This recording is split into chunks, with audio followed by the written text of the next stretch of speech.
بسم الله الرحمن الرحیم. روی درس ما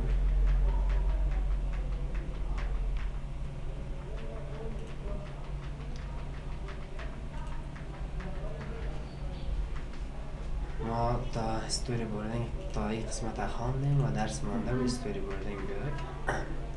استوری بردنگ جایی است که شما میتونین اسلاید های مختلف نوع بسازید. اسلاید ها به انواع دیزاین مختلف، دیزاین های خودتان میسازید. از جایش که از خصوصیات خوب از این که هست از شیپ هست. یک شیپ داره، انواع شیپ داره که شما میتونید از شیپ ها استفاده کنید. مثلا شما میخواین تسکبار کامپیوتر استفاده کنید، اینجا برش چی داره؟ تسکبار داره. یا میخواین جنتری استفاده کنید.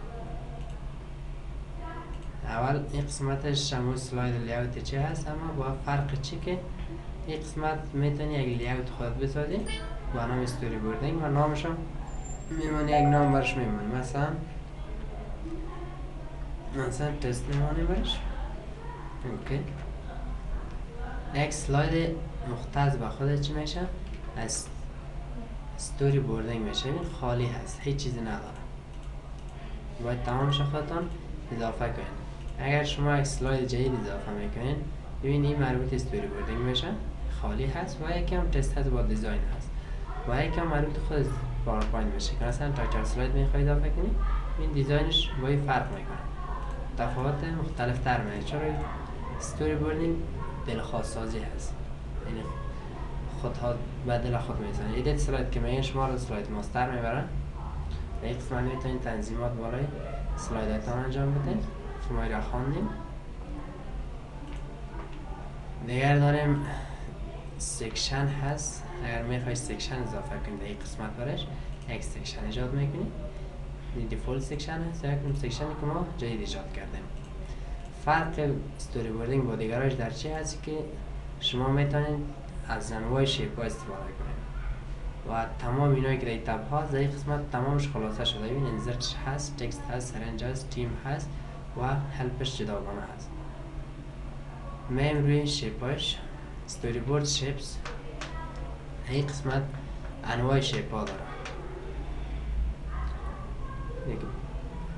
مثلا براتون گفتم که نمونهش میتونید تسکبار کامپیوتر بگیرین یا اسکرین یک مانیتور میسازین برای شوی که یک جنتری و اینا نیم دیره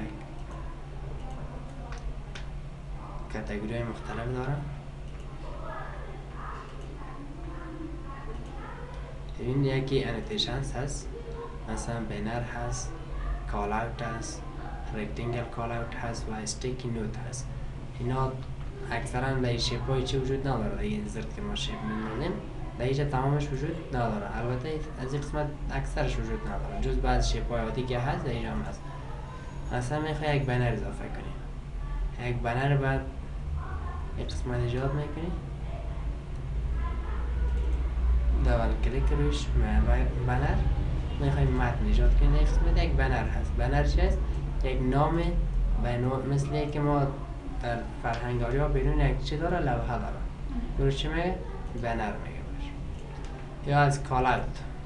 کال اوت مثلا ما در قسمت چی داریم؟ یک شیپ اینا اضافه میکنی و شکل کال اوت. ببین اینجا یک کاتگوری داره کال اوت. این قسمت stars and banner call outs. این چیز از نوع کال اوتی که از شیپ در شیپ ها وجود داره. این یک چیز چی میکنه؟ میخوای اشاره به یک چیزی بکنی، این چی میگه؟ کال اوت میگه بلش.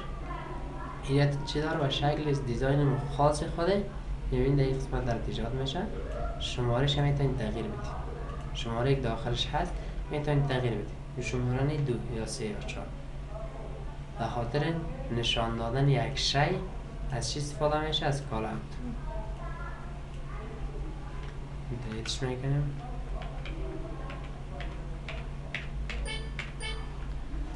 بعد قسمت بک‌گراند داریم، اونایی که در بک‌گراند استفاده میشن.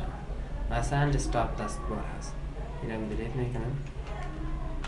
تسکبار کامپیوتر میخواید بردین، دبل کلیک میکنید درش، تسکبار چی میشه؟ اضافه میشه. مختص خود تسکبار. میتونید تغییرات برندش، مثلا این تاریخ ایناش هم میخواید تغییر بدید، یا اگر شکل متنی بود ببین شکلکاش تمامش قابل انتخاب هست، این چی میشن؟ تغییر میشن. از چی جور شدن؟ از شکل جور شدن. یا شیرپاینت میخواید اضافه کنید. شیرپاینت جای تمام برنامه آفیستان شیر میباشد روی اینترنت. مثلا اینجا یک آدرس شیرپاینت هست، چی هست؟ HTTP شیرپاینت URL. یک آدرس سرورتان در شیرپاینت ساختین میخواین در چی بسازین؟ در این قسمت بیارین و ازش استفاده کنین. بک‌گراندش رو تنها انتخاب کردیم. میتونید متنوع شفتیم تغییر بدیم. این به خاطر چه سهولت است، از اینکه ما از هر جای یک اسکرین شات بگیریم. اینجا چی داره؟ خودش آماده داره، میتونید جدید بسازید. اسلاید بعدیش یا استارت منیو رو میخوای بری. استارت منیو رو تمام آیتمایش رو میخوای بری، برچه میکنم استارت منیو رو اضافه میکنم بدون اینکه از اسکرین شات بگیری. میتونید چی کنی؟ استارت منیو رو از استوری بوردینگ شیپس ایجاد کنی.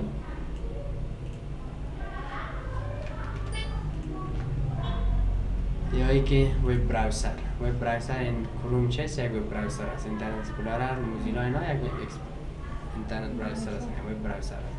یا ویندو میخواید ایجاد کنید. یک ویندوی از خود اسکرین کامپیوتر. هیچ یک ویندوی از اسکرین است. اینجا میتونید محتویات نوشته کنید یا هر شکلی که خواستید میتونید ایجاد کنید.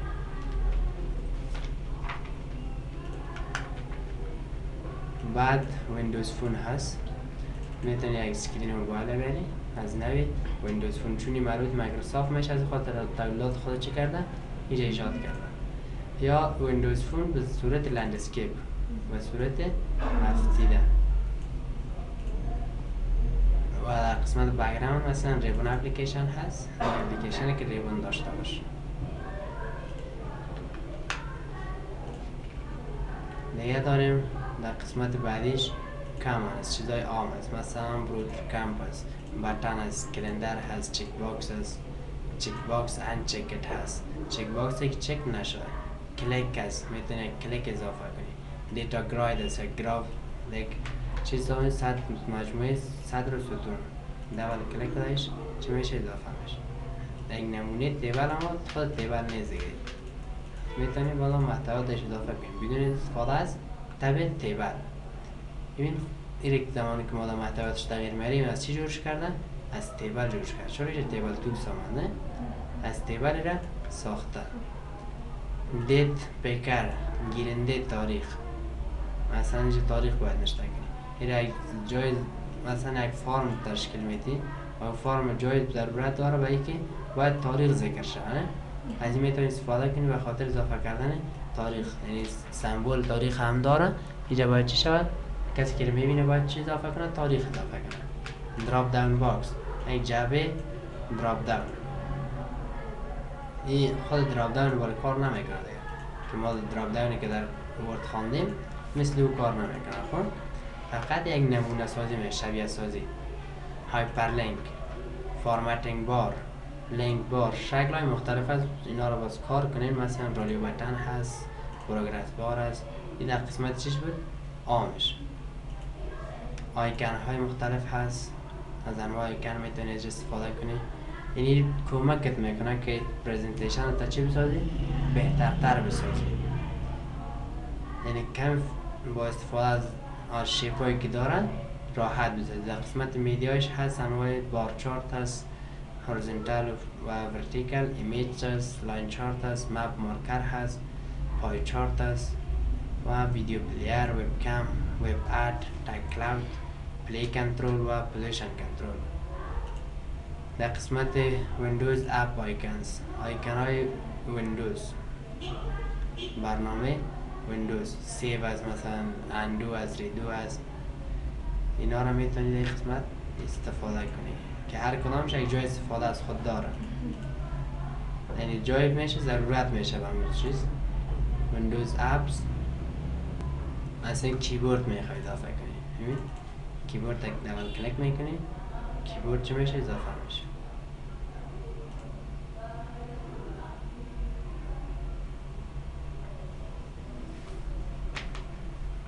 میخوای کیبورد اضافه کنی، از این قسمت از استوری بوردینگ شیپ ویندوز اپس این مربوط به ویندوز فون میشه. سرفیس شما هم که از این کیبورد استفاده میکنه.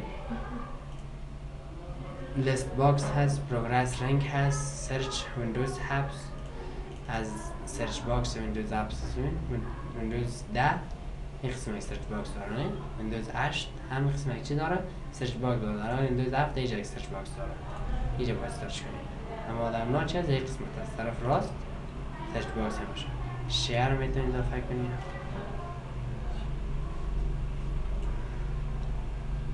انواع مختلف دیگه هست، مثلا تایتل هست، تایل سلکتد هست، لارج هست، تاگل تپ هست. دیگه کاتگوری دیگه هست ویندوز دسکتاپ، اون مربوط به ویندوز فون میشه. دیگه باعث مربوط چه میشه؟ ویندوز دسکتاپ. مثلا سیم دی رو میخواید اضافه کنید، سیم دی رو میتونید چی کنید؟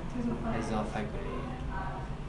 یا دیالوگ باکس هست، یا ریبون گروپ هست، پلیلیست هست، تصاویر هست، اینا رو میتونی از این قسمت اضافه کنی. فایل مینو مثلا راست کلیک که میکنی مینوی فایل، البته مینوی فایل در برنامه در این قسمت شما باشه.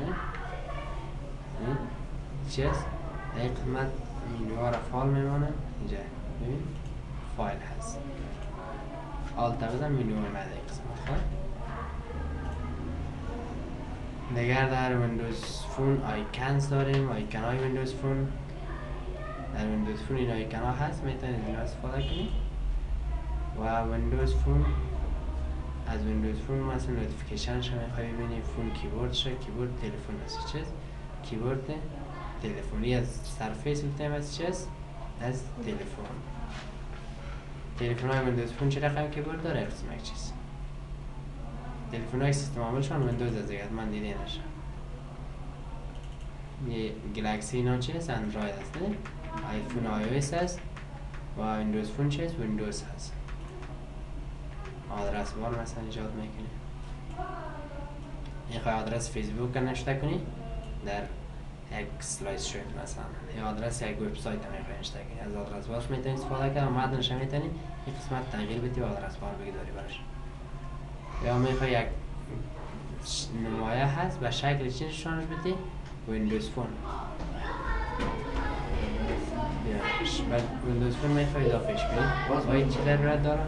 وارد است، از سرای زیگه آدرس بار کلیک میکنی میدی این قسمتش، نام سایت نشته میکنی، بعد یک نمونه تصویر ازش میدی این قسمتش.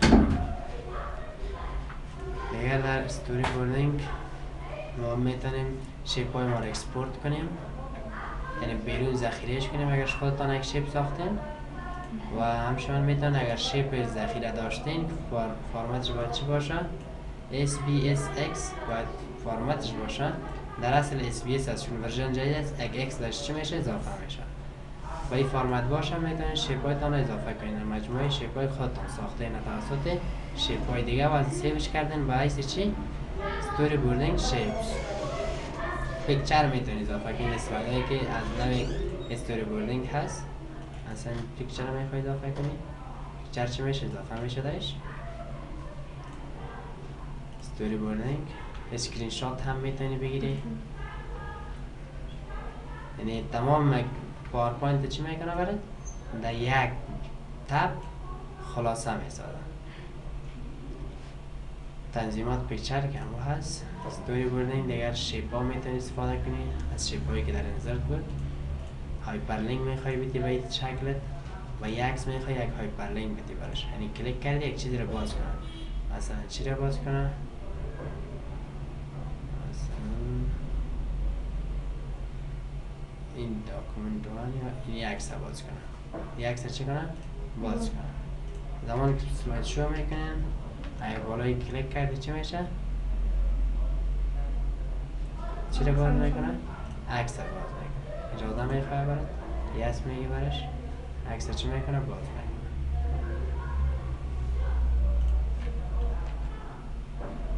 دیگر در استوری بوردینگ چی داریم؟ قسمت متنش هم میتونید تغییرات برید، سایزش هم میتونید زیاد کنی، خرد کنی، یک رنگ بیتی برش.